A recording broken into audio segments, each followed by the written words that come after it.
Selamat datang di channel Pemuja Malam. Jangan lupa like, share, and subscribe ya. Terima kasih.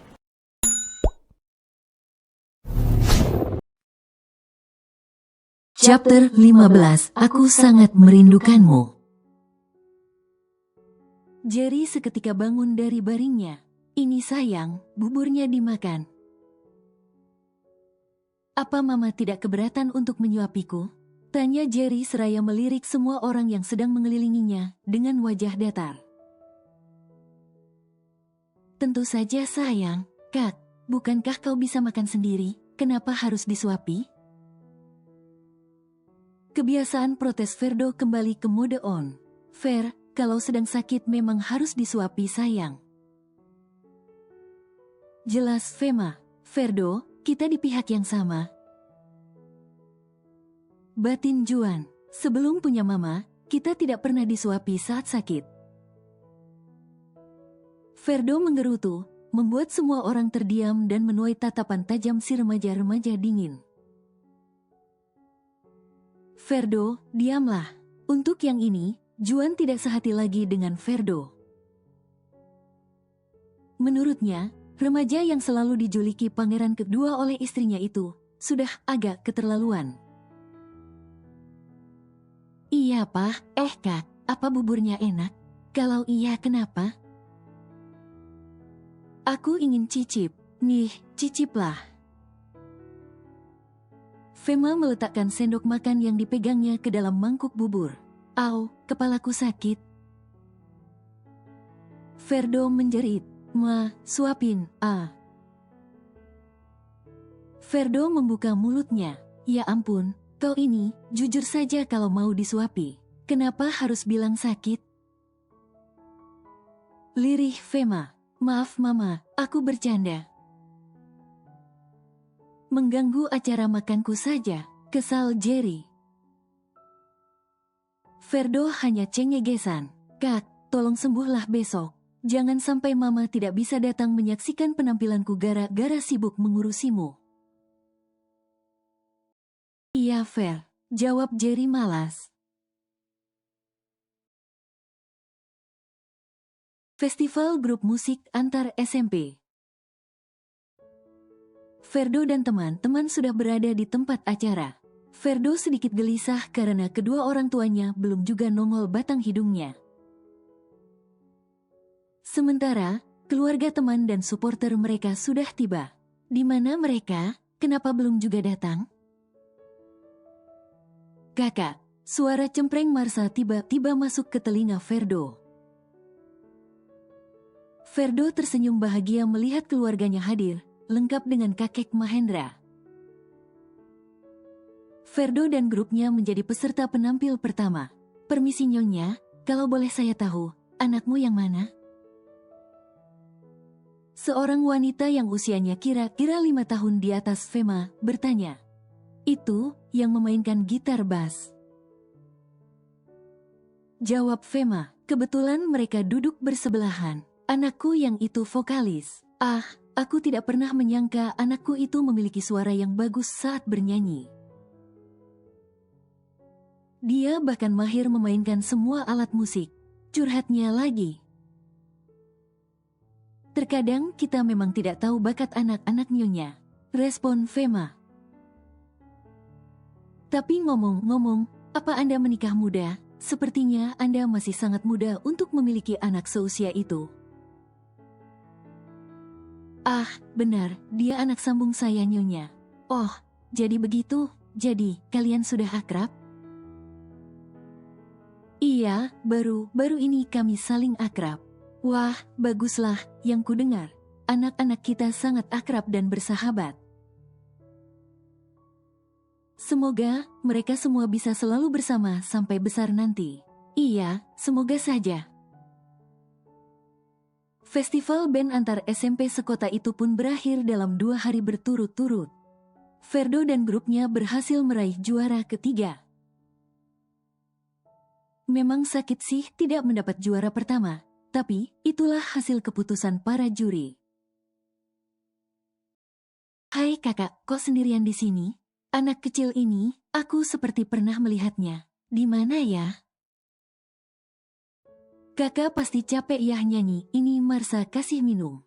Marsa menyerahkan sebotol air mineral kepada anak remaja yang merupakan teman dari Kak Ferdonya. Oh, namamu Marsa, kamu adiknya Ferdo sama Bang Jerry? Marsa mengangguk sebagai jawaban. Apa suaraku bagus? Bagus Kak, Marsa suka. Jadi kau suka padaku? Iya Kak, suka. Jawab Marsa dengan wajah berbinar. Ya ampun, apa yang kutanyakan pada anak kecil sepertinya? Ya, kau pasti menyukai suaraku, bukan aku, bergumam sendirian. Kak, siapa namamu? Namaku, panggil saja aku Ethan. Wah, nama yang keren Kak. Marsa mengagumi. Adik kecil, apa kau mau berteman denganku? Mau Kak.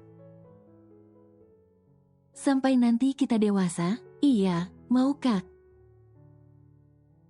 Baiklah, kau harus janji akan selalu cantik ya. Cantik, baiklah Kak. Iya, pintar, kau sangat penurut. Kak, aku ingin berkenalan dengan kakak yang memainkan keyboard. Kenapa ingin berkenalan dengannya? Karena Marsa ingin belajar memainkan keyboard atau piano. Kalau begitu belajar denganku saja, kakak bisa. Iya, aku bisa memainkan banyak alat musik. Wah, kakak sangat keren. Iya, aku memang sekeren itu. Di kediaman keluarga Barata. Ferdo nampaknya sedikit murung. Bagaimana tidak? Harapannya terlalu tinggi untuk mendapatkan juara 1 dalam festival. Ternyata juara 3 adalah kenyataan yang harus ia terima. Sayang, sudah, lain kali. Ada waktunya kalian pasti menang. Fema mendekati si pangeran kedua yang tengah menekukkan wajah. Sangat tak enak dilihat. Ma, aku sakit. Apa? Sakit di sini, Ma. Ferdo seolah sedang menunjuk hatinya. Sakit, hatinya. Sini Mama peluk. Fema memeluk Ferdo.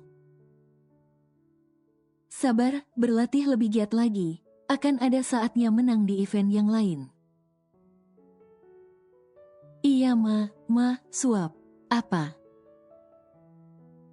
Aku sakit hati dan sekarang lapar. Suap ya, Ma. Ya, baiklah Ferdo. Papa tidak perlu mencarikan pelatih musik untuk Marsa. Marsa sudah punya pelatih, Pa. Oh ya, Marsa yakin? Iya, Papa, kakak yang itu, yang temannya Kak Ferdo, yang penyanyi itu, Papa. Oh, coba tanya kakak kamu, apa dia orang baik? Oke, Pa. Marsa berlari mencari keberadaan Ferdo. Marsa menggeleng kepala dengan wajah datar saat melihat abangnya yang super ngeselin itu tengah menerima suapan dari Mama. Kakak, apa Kak Ethan itu baik hati? Kenapa kau bertanya tentang si Ethan? Ferdo menjawab dengan nada jutek. Kak Ethan akan mengajariku bermain musik yang kusukai. Begitukah? Di sekolah? Seorang siswi kelas 7 yang baru ini diketahui bernama Nagea mendekati temannya, Ferdo. Dia benar-benar tidak tahan untuk tidak menggali informasi tentang Kak Jerry, yang beberapa hari yang lalu berhasil menguasai hati dan pikirannya. Perlu diketahui bahwa selama ini Nagea dan Ferdo tidaklah akrab. Mereka bahkan belum akrab.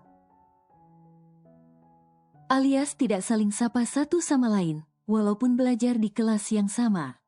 Hai Ferdo. Nagea, bagaimana? Kau belum cerita padaku tentang yang waktu itu? Oh iya, hehe, jadi waktu itu, aku lihat Cici anak kelas sebelah diganggui preman. Jadi, aku menolongnya untuk kabur. Malah jadi aku yang dikejar lagi sama mereka. Jadi aku tidak sengaja bertemu kakak kamu yang sedang berjalan kaki. Apa, Kak Jerry jalan kaki? Pekik Ferdo, sulit mempercayai kakaknya itu berjalan kaki. Tidak, hal itu belum pernah terjadi. Nagea pun menceritakan hal itu secara detail, termasuk tentang dirinya menghantam bogem mentahnya pada lengan cowok tak punya hati itu. Berani juga kamu pada kakakku, aku yang laki-laki saja tidak berani memukulnya. Itu karena aku kesal, kakakmu tidak berperasaan. Aku sudah hampir pingsan berlari. Dengan gampangnya dia minta preman itu untuk bawa aku. Iya, dia memang tak berperasaan. Ferdo membenarkan. Tapi, apa dia tidak bertanya tentangku? Tanya Nagea kepo, entah apa yang dia harapkan. Memangnya kenapa juga Jerry harus bertanya tentangnya? Ferdo terlihat sedikit menggaruk kepala dengan wajah yang sepertinya mengingat-ingat sesuatu. Sementara Nagea menunggu dengan wajah berbinar dan jantung deg-degan. Aku tidak mendengar dia menanyakan tentangmu. Jawab Ferdo dengan wajah polos. Iya, untuk apa pula dia menanyakan tentang aku? Hehehe. Waktu istirahat, Ethan yang merupakan siswa kelas sebelah mendatangi Ferdo. Hai bro, apa kau akan ke kantin? Tidak, mamaku membekaliku makanan sehat dari rumah. Jawab Ferdo cuek. Oh ya, mana, kau tidak berniat berbagi? Tidak, untuk apa aku berbagi masakan mamaku? Kau sangat pelit. Langsung saja, ada apa mencariku ke sini? Tanya Ferdo, curiga. Kau ini, padahal aku sedang basa-basi. Marsa cerita padaku. Oh, adik cantik itu. Iya, aku akan mengajarinya memainkan musik yang dia sukai. Benarkah? Ferdo memicingkan mata. Kau tidak berniat mengajari adikku pacaran kan? Awas saja kau berani macam-macam. Apa kau gila? Untuk apa aku melakukan itu? Tapi, kalau dia sudah besar nanti tidak apa kan? Tergantung. Tergantung apa? Tergantung kalau kau jadi orang baik di tempat lain. Fema turun dari mobilnya dan mendatangi suaminya di kantor. Mumpung lagi jam istirahat. Wanita itu membawa bekal makan siang untuk disantap bersama. Karena sekretaris yang bernama Nina itu tidak ada di tempatnya. Fema memutuskan untuk langsung masuk ke ruang kerja suaminya itu kali aja kedatangannya benar-benar surprise.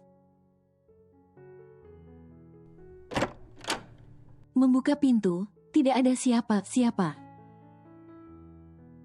Kemana dia? Fema melihat pintu ruang pribadi Juan sedikit terbuka. Suamiku pasti di dalam sana. Fema mendekati pintu itu dengan perasaan deg-degan. Saat sudah tiba di depan pintu, Fema melihat suaminya sedang berdiri menghadap tembok kaca. Menikmati hamparan kota yang tersaji di depan matanya. Bukan, pria itu menutup matanya. Entah apa yang sedang dia pikirkan. Fema menghampiri Juan dan memeluk suaminya itu dari belakang. Meskipun tidak melihat wajah orang yang tengah memeluknya, tapi Juan sudah tahu bahwa ini adalah istrinya. Aroma parfum dan tangan yang sedang melingkar di perutnya, Juan tahu bahwa itu Fema. Papa sayang, apa yang sedang kamu pikirkan? Aku sedang merindukan orang yang memelukku ini. Mendengar jawaban itu, Fema berpindah posisi memeluk suaminya itu dari depan. Papa sayang, aku datang ke sini karena merindukanmu. Beberapa hari ini aku hanya mengurus anak-anak. Sampai lupa pada suamiku. Maaf ya sayang, benarkah merindukanku? Iya, tentu saja. Kali ini, Fema ingin lebih terlihat agresif. Wanita itu mulai mendorong pelan hingga suaminya terduduk di atas kasur. Sayang, kamu. Fema melakukan penyerangan lebih dulu. Pergerakannya benar-benar membuat Juan terperangah dalam beberapa detik. Tangan wanita itu dengan lincahnya membuka kancing kemeja suaminya. Sayang, kita kunci pintu dulu. Ucap Juan dengan nada serak. Aku sudah menguncinya tadi, Pak. Baiklah, ayo lanjutkan sayang. Setelah melepaskan semua yang menutupi tubuh suaminya, Fema naik ke pangkuan Juan memberi jatah untuknya. Sayang, I love you. Kata indah itu keluar begitu saja dari mulut Juan. Fema tersenyum puas mendengarnya. Jangan pernah seperti ini dengan wanita lain ya sayang. Pinta Fema di sela aktivitas naik turun di atas suaminya. Iya sayang, tidak akan. Keduanya pun terus melakukan itu sampai waktu yang tak dapat ditentukan. Sungguh tak dapat lagi dijelaskan dengan kata-kata. Kembali ke sekolah. Nagea yang baru saja keluar dari kelasnya melangkahkan kaki dengan membawa tas sekolahnya.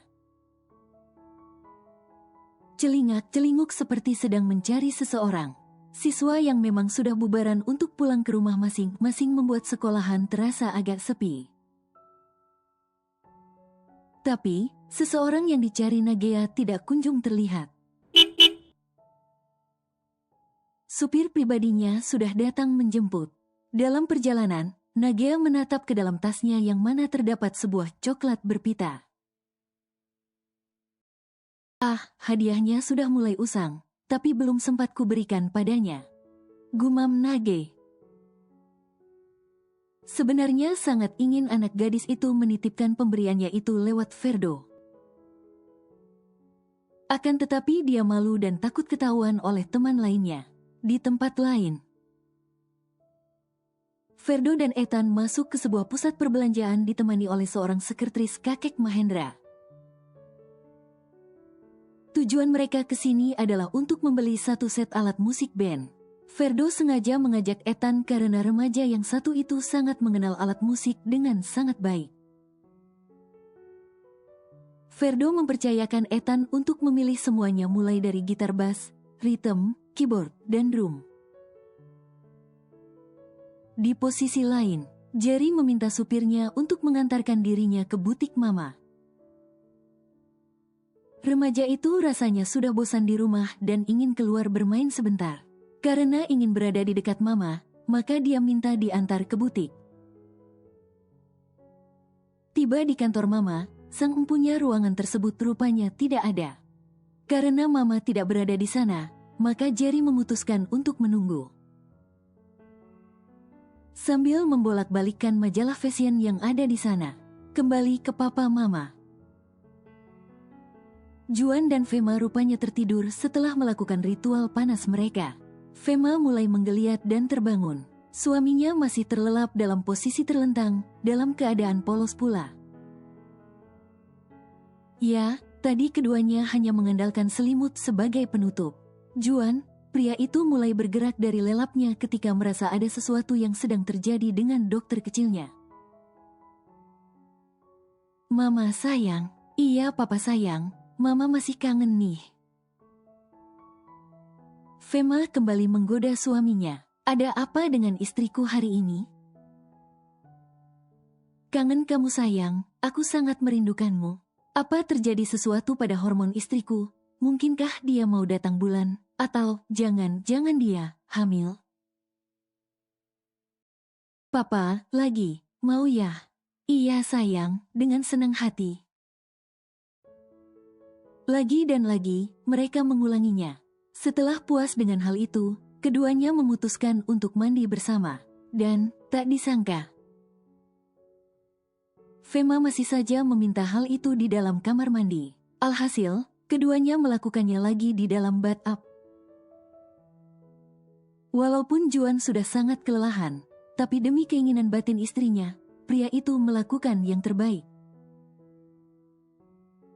Selesai dengan acara mandi bersama itu, Juan dan Fema mengganti pakaiannya. Mama sayang, bajumu. Iya, aku membawa pakaian ini dari butik Pa. Ternyata Mama memang berniat itu ya. Iyalah Papa, kalau begini caranya, bisa-bisa isi butikmu pindah semua ke sini. Canda Juan dan Fema hanya tertawa. Pah, begini saja, bagaimana kalau nanti malam aku memilih beberapa setelanku dan Papa bawa ke sini besok? Ide bagus sayang, jawab Juan. Ponsel Fema memberi tanda ada yang memanggil. Halo, ada apa Tuti? Ini Bu, ada anaknya Ibu datang ke butik. Anak saya yang mana Tuti? Marsa? Bukan Bu, anak Ibu yang paling besar. Jerry, lalu, apa yang dia katakan? Tidak mengatakan apapun Bu, anaknya sedang menunggu di ruangan Ibu. Sudah berapa lama Tuti? Sudah sekitar 1 jam Bu. Baiklah Tuti, dan tolong kamu pesan nasi bungkus untuk kita semua ya Tuti. Baiklah Bu. Pah, pangeran ke-1 sedang mengunjungiku. Fema bergegas memperbaiki penampilannya. Anak itu, mau apa lagi dia sayang?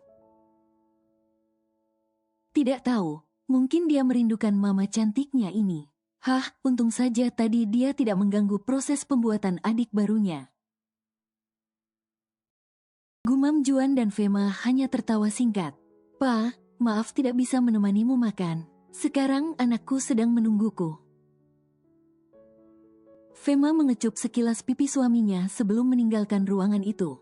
Sayang, tinggalkan kunci mobilmu. Biar supirku yang mengantarmu. Dan nanti sore Papa sayang yang menjemputku di butik. Oke, ini kuncinya, aku pergi dulu. Fema pun menghilang dari ruangan Juan. Hah, enak saja dia meninggalkanku setelah kenyang memakanku habis-habisan. Gumam Juan kembali memikirkan kelakuan ganas istrinya siang bolong ini. Tiba di butik. Fema langsung saja ke kantornya di lantai paling atas. Pintu terbuka dan ternyata Jerry tertidur di sofa dengan wajah tertutup majalah. Maafkan Mama membuatmu menunggu sayang, kau pasti bosan menunggu hingga tertidur. Fema melangkah pelan mendekati Jerry yang tengah tertidur. Dia baru sembuh dari sakitnya. Mungkin saja dia bosan selama sakit hanya beristirahat di rumah. Guman Fema masih menatap wajah tampan itu. Aku akan jadi ibu yang baik, berusaha melakukan yang terbaik untuk kalian. Tak tega membangunkan anaknya, Fema membiarkan si tampan itu tidur dengan nyaman di sofa panjang. Fema pun mengerjakan beberapa pekerjaannya yang sempat tertunda. Energi positif kembali memenuhi jiwa dan raganya. Sesudah bertemu dengan suami tercintanya dan melepas rindu beberapa jam penuh. Mengingat tentang suaminya, Fema pun mengirim pesan kepada Juan. Fema, Papa sayang. Husband, iya Mama sayang. Fema, kangen sayang. Husband, Papa juga kangen, nanti malam lagi ya. Fema, oke Papa sayang. Fema, mau lihat aku pakai warna apa nanti malam? Husband, putih. Fema, tar aku berubah jadi malaikat gimana? Husband, ganti, maroon sayang. Fema, biar apa pakai maroon? Husband, biar hotlah mau wajah tersenyum. Fema, asik. Husband, sayang, thanks buat yang tadi. Fema, iya Papa, suamiku sayang. Husband, ma, ganti topik. Husband, pangeranmu lagi apa? Fema, dia tertidur Pak. Husband, sayang, terima kasih karena care sama anak-anakku. Fema, anak kita sayang. Husband, iya anak kita. Husband, papa ada jadwal operasi nih sayang, doakan ya. Fema, iya pah, mama doakan. Sukses cintaku. Fema membaca kembali obrolannya dengan Juan membuatnya senyum-senyum sendiri. Ma, Jer. Mama, setelah memastikan Jerry sedang memanggilnya, Fema beranjak dari kursi empuknya mendekati remaja tampan itu. Mama, bersamaan dengan teriakannya, Jerry terbangun. Ternyata dia sedang bermimpi. Sayang, Fema mendekati, ingin memastikan ada apa. Mama, Jerry bangkit dari baringnya lalu memeluk Fema. Mama, dia menangis. Kenapa dia? Kenapa sayang? Fema akhirnya membalas pelukan erat dari si sulung tampan. Mama, tolong, jangan tinggalkan kami, Mah. Anak itu terisak. Ia memeluk Mama seolah takut jika wanita itu akan pergi. Shoot, hei, Mama di sini. Mama tidak kemana-mana. Benarkah? Aku tadi bermimpi buruk. Mama pergi. Tidak sayang, itu hanya mimpi. Mama di sini. Fema segera menghapus air mata Jerry.